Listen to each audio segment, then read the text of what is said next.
मैं देवर की दीवानी थी। देवर जो कहता मैं उसे खुश रखने के लिए सब कर देती। एक रात देवरानी घर ना थी। मैं उसके कपड़े पहनकर देवर के पास सो गई, लेकिन देवर ने तो मेरी शादी बड़ी मुश्किल से हुई थी, क्योंकि मुझे किसी खूबसूरत लड़के से शादी करनी थी। क्योंकि मैं खुद भी बड़ी खूबसूरत थी, मगर मैं बहुत गरीब थी। इसलिए मेरे लिए जो भी रिश्ता आता वो लड़का गरीब होता था और बदसूरत भी। इसलिए मैं कई साल तक शादी से इनकार करती रही, और यहाँ तक कि मेरे बाल सफेद होने लगे। मेरा बाप मर चुका था और मेरी शादी के इंतजार में मेरी माँ भी मर गई, और भाई भाभी मुझे इस बात के ताने मारने लगे, मगर मैं अपनी जिद पर अड़ी रही। मैं चाहती थी कि मेरा पति मेरी तरह ही खूबसूरत हो और वो अमीर भी हो, क्योंकि मैं गरीबी से तंग आ चुकी थी। बहरहाल एक दिन मेरी ख्वाहिश पूरी हो गई, और मेरे घर वालों ने मुझे एक लड़के की फोटो दिखाई जो कि बहुत हसीन और खूबसूरत था। और जिस दिन वो मेरा रिश्ता लेकर आए, साथ में इतना सामान लेकर आए कि मुझे यकीन हो गया कि लड़का बहुत मालदार है। मेरे पाँव सातवें आसमान पर थे। मैं खुशी के मारे फूली ना समा रही थी। मैं सोच रही थी, जैसा मैंने ख्वाब देखा था वह पूरा होने जा रहा है। कुछ दिनों बाद ही मेरी शादी भी हो गई। मेरी शादी हुई तब मैं बहुत खुश थी, मगर मेरी सारी खुशी शादी की पहली रात उड़ गई, क्योंकि मेरे घर वालों ने पति की जवानी की तस्वीर दिखाई थी, जिसमें वो बहुत खूबसूरत था। उम्र ज्यादा होने की वजह से वह बूढ़ा दिखाई देता था। मेरी भाभी ने मेरे साथ धोखा किया था, मगर अब मेरी शादी हो चुकी थी, इसलिए मैंने सब्र कर लिया। जो कि अगर मैं अपने पति से तलाक ले लेती तो मुझ पर तलाक का दाग लग जाता और कोई मुझसे शादी भी ना करता। वैसे भी मेरे ससुराल में सास ससुर नहीं थे। मेरा पति और इसका एक छोटा भाई था। हमारी छोटी सी फैमिली थी, और मैं यहाँ राज करने वाली थी। मेरे देवर की शादी होने तक ससुराल में भी हुक्म चलाती, यहाँ तक कि मेरे देवर एक दिन अपने भाई से कहा कि अब मैं शादी करना चाहता हूँ। ये सुनकर मैं खुश हो गई कि रोज इसके लिए लड़कियां देखने जाऊंगी, मगर इसने तो हमारे सामने ही कह दिया कि वो लड़की देख चुका था और वो रिश्ता ले जाना चाहता था। हमने फौरन जाकर रिश्ता तय कर लिया और मेरे देवर की भी शादी हो गई। देवर की बीवी आते ही अपने कमरे में चली गई, क्योंकि वो इस दिन बहुत थक चुकी थी। शाम हुई तो मैं अपने कमरे से निकली तो मैंने अपने देवर के कमरे में झांक कर देखा कि वो लोग इस वक्त क्या कर रहे थे। मैंने सोचा कि उनसे पूछ लूं कि वह खाना खाएंगे या नहीं, लेकिन ये देखकर मैं हैरत में पड़ गई थी कि मेरे देवर की बीवी ने अपने पति के कपड़े पहन रखे थे। ये देखकर मैं कांप कर रह गई थी, क्योंकि वो लड़की मुझे शुरू से ही बहुत अलग अलग लग रही थी। मैं खाना खाने जा रही थी, मगर ये देखकर मैं वहीं रुक गई, क्योंकि मुझे समझ नहीं आ रही थी कि मेरे देवर की बीवी ऐसा क्यों कर रही थी। इसी वक्त मेरी नज़र अपने देवर पर पड़ी, जो कि अपनी बीवी के कपड़े पहने हुए था। अब इसको क्या हो गया है, ये देखकर बहुत ज्यादा चकरा गई थी। वो दोनों आपस में कुछ बोल रहे थे, मगर मुझे उनकी बातें सुनाई दे नहीं रही थी, मगर मैं उन्हें देख रही थी, और दोनों पति पत्नी का हुलिया देखकर मैं हैरान हो रही थी। इसी वक्त मेरी देवर की बीवी अपने पति के कपड़े पहनकर घर से बाहर चली गई, जबकि मेरा देवर बीवी के कपड़े पहनकर सो गया। ये देखकर मैं हैरान परेशान अपने कमरे में आ गई और सोचने लगी कि ये सब अपने पति को बताऊं या फिर नहीं। लेकिन मैंने इस रात को अपने पति को ये बात नहीं बताई, और सुबह हुई तो मेरे देवर की बीवी वापस घर आ गई और सबसे छुपकर अपने कमरे में चली गई। मगर मैंने इसे किचन की खिड़की से देख लिया था, मगर मैं खामोश रही। नाश्ता बन गया तो वो दोनों पति पत्नी किचन में आ गए। मैंने देखा कि मेरे देवर ने नीले रंग का सूट पहना हुआ था और उसकी बीवी ने भी नीले रंग की साड़ी पहनी हुई थी। दोनों रास्ते के दौरान बहुत हंस रहे थे और मैं सोच रही थी कि रात को उन दोनों को क्या हो गया था। अगले दिन भी ऐसा ही हुआ। मैं फिर अपने कमरे से निकल आई, देवर के कमरे की खिड़की से छुपके से अंदर झांकने लगी। मेरे देवर बिस्तर पर सोया हुआ था और उसकी बीवी बाथरूम में थी। बाहर निकली तो मैंने देखा कि उसने अपने पति की पैंट शर्ट पहन रखी थी और उसने अपने लंबे बाल टोपी में छुपा रखे थे।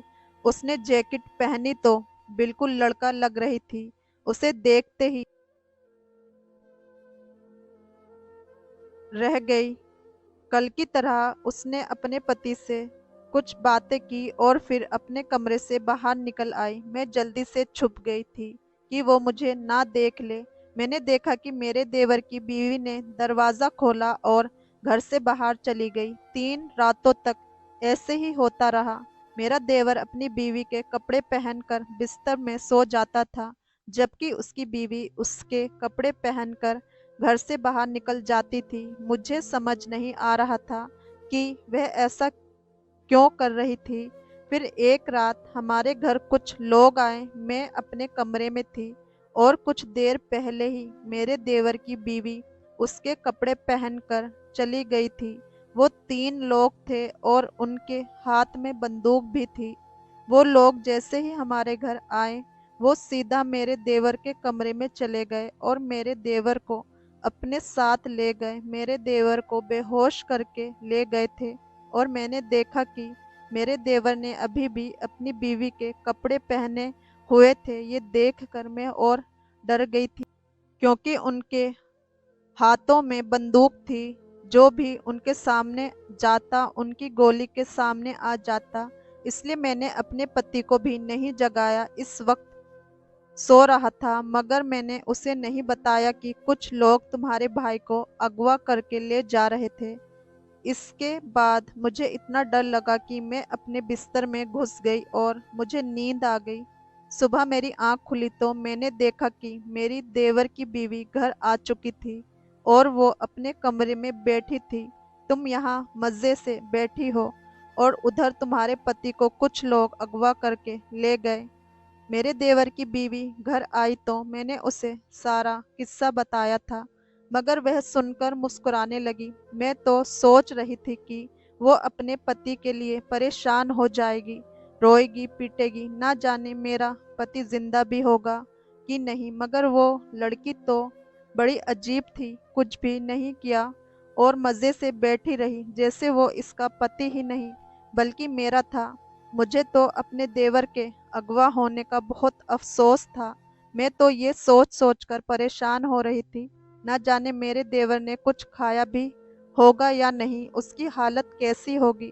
उसके जाने के बाद मैं लगातार रो रही थी कि कहीं उन लोगों ने मेरे देवर को मार ना दिया हो। मैं तो ये सोचकर ही कांप रही थी, क्योंकि मुझे तो अपने देवर से बहुत ज़्यादा मोहब्बत थी।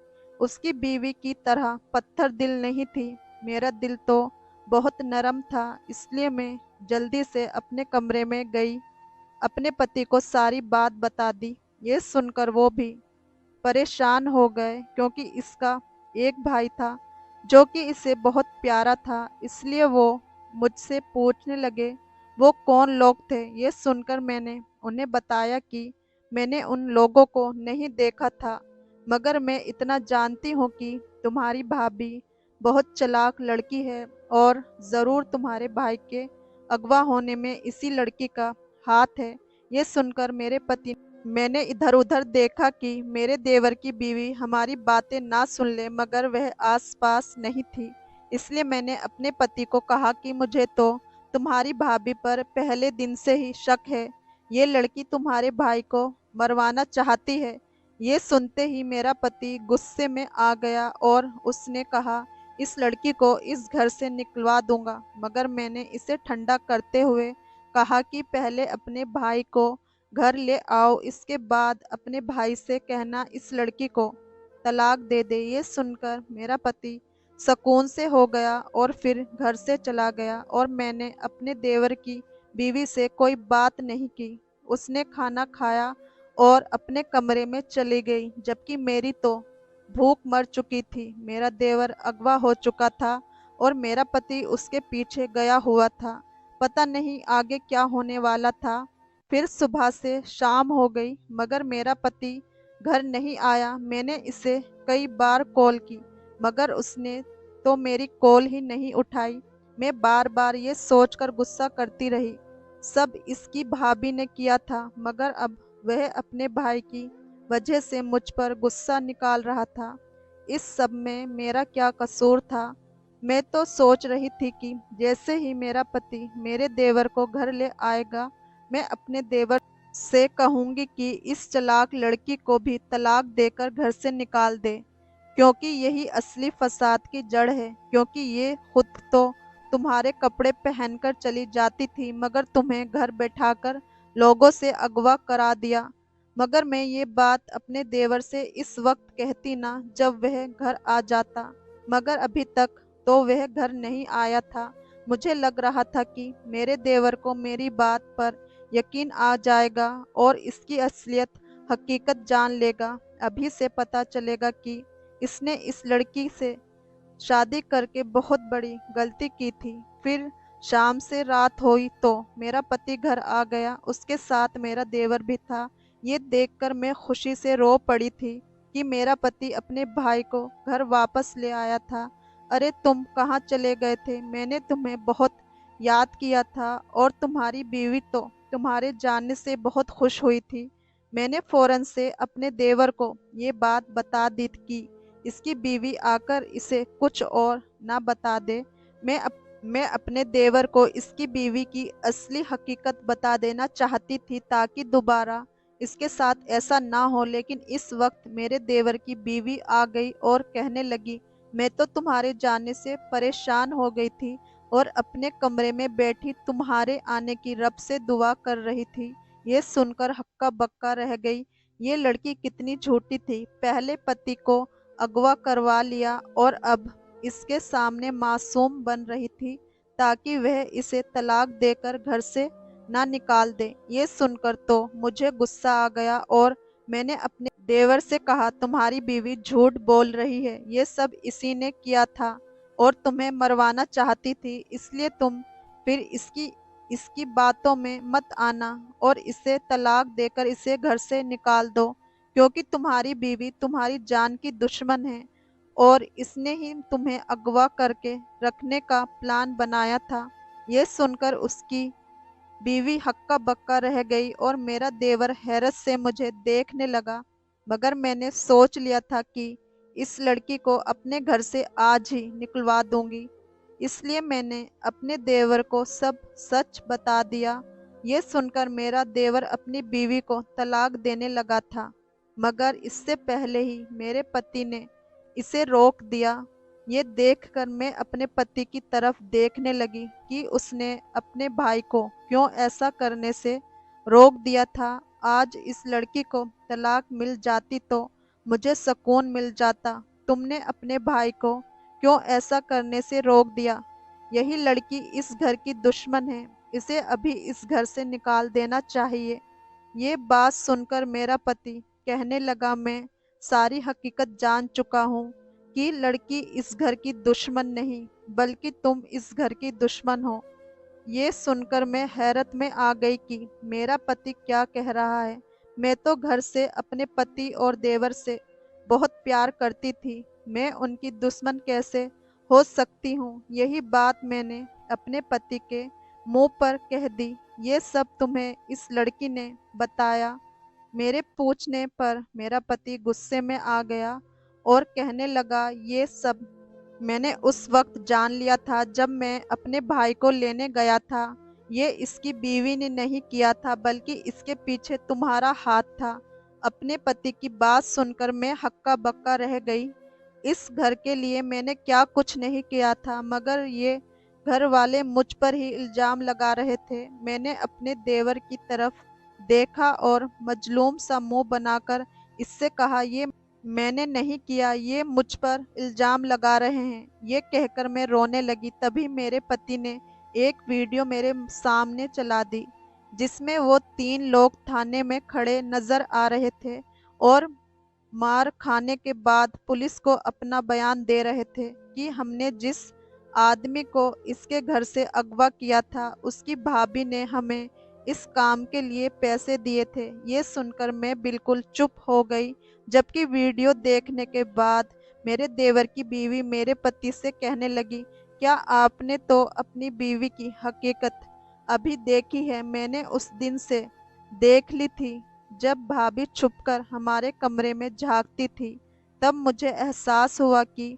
मेरा घर नहीं बसने देगी। मैंने उन्हें अपने पति से दूर रखने के लिए ये तरीका निकाला कि मैं अपने ही पति के कपड़े पहनकर बाहर जाने की एक्टिंग करती थी और मेरा पति भी जाहिर करता था जैसे वो रात भर अपने कमरे में अकेला हो, लेकिन ऐसा नहीं होता था। मैं थोड़ी देर बाद ही घर वापस आ जाती थी, लेकिन मैं चाहती थी कि ये बात आपकी बीवी को पता ना चले, इसलिए मैं सुबह सवेरे कपड़े पहनकर घर आने की फिर एक्टिंग करती थी। अपने देवर की बीवी की बात सुनकर मैं हैरत में पड़ गई। लेकिन तुमने ये सब क्यों किया? मेरे पति ने मेरी तरफ देखा तो मैंने अपना सर झुका लिया, लेकिन अब सबके सामने मेरी असलियत जाहिर हो चुकी थी, इसलिए छुपाने का कोई फायदा नहीं था। दरअसल मुझे मेरा पति नहीं बल्कि देवर पसंद था। मैंने सोचा कि मेरा पति बूढ़ा है, वह कुछ सालों बाद मर जाएगा, तो मैं अपने देवर से शादी कर लूंगी, क्योंकि वो मेरी तरह खूबसूरत था। इसलिए मैं चाहती थी कि उसकी शादी ना हो, मगर इसने तो इस खूबसूरत लड़की से शादी कर ली थी और मुझे इसकी बीवी से नफरत हो गई और मैं चाहती थी कि मेरा देवर अपनी बीवी को तलाक देकर घर से निकाल दे। इसलिए मैंने इसे अगवा होने का प्लान बनाया, मगर मेरा प्लान नाकाम हो गया। ये सुनने के बाद मेरे पति ने मुझे इसी वक्त तलाक दे दी, जो मैंने अपनी देवरानी के लिए गड्ढा खोदा था। मैं खुद ही उसमें गिर गई थी। दोस्तों, कहानी कैसी लगी कमेंट करके ज़रूर बताएं। वीडियो को लाइक करें, चैनल को सब्सक्राइब ज़रूर करें। धन्यवाद।